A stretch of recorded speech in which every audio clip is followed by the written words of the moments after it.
Quel secret se cache derrière l'éclat d'un quartier? Ce n'est pas seulement de l'or et des diamants. C'est une histoire d'ambition, de risque et d'une aura de mystère qui a séduit rois, stars de cinéma et espions. Paris, 1847. Un jeune Louis-François Cartier reprend l'atelier de joaillerie de son maître. Il n'est pas un simple artisan. Il rêve de révolutionner le monde du luxe. À une époque dominée par l'ostentation, Cartier mise sur l'élégance, la sobriété et l'innovation. Les premières années sont une lutte.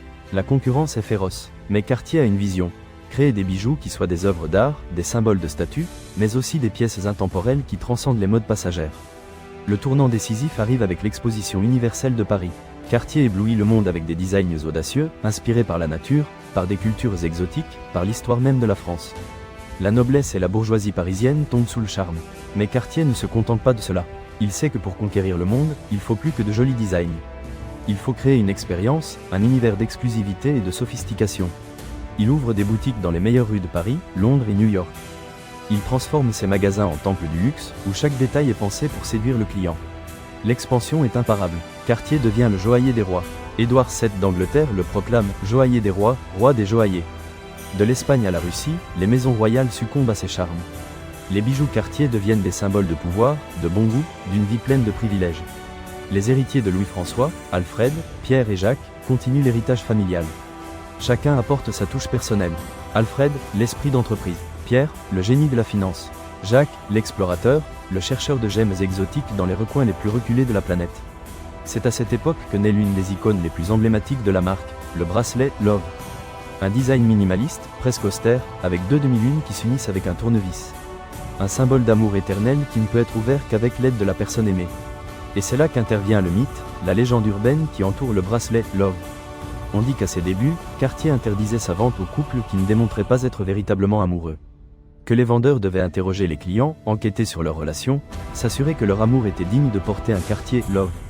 Vérité ou fiction, personne ne le sait avec certitude. Cartier ne l'a jamais confirmé, mais ne l'a pas non plus démenti. Et c'est peut-être cette ambiguïté, ce halo de mystère, qui a contribué à alimenter la légende du bracelet Love. Mais il y a plus. On raconte que certains hôpitaux de New York, dans les années 1960, gardaient des tournevis spéciaux pour pouvoir retirer les bracelets Love en cas d'urgence médicale. Une anecdote macabre qui démontre à quel point ce bijou était devenu une partie inséparable de la vie de ses porteurs.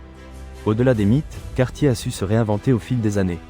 Il a exploré de nouveaux matériaux, de nouveaux designs, de nouvelles façons de se connecter avec un public de plus en plus exigeant. Il a collaboré avec des artistes, des designers et des célébrités pour créer des collections uniques et exclusives. Aujourd'hui, Cartier est bien plus qu'une marque de joaillerie.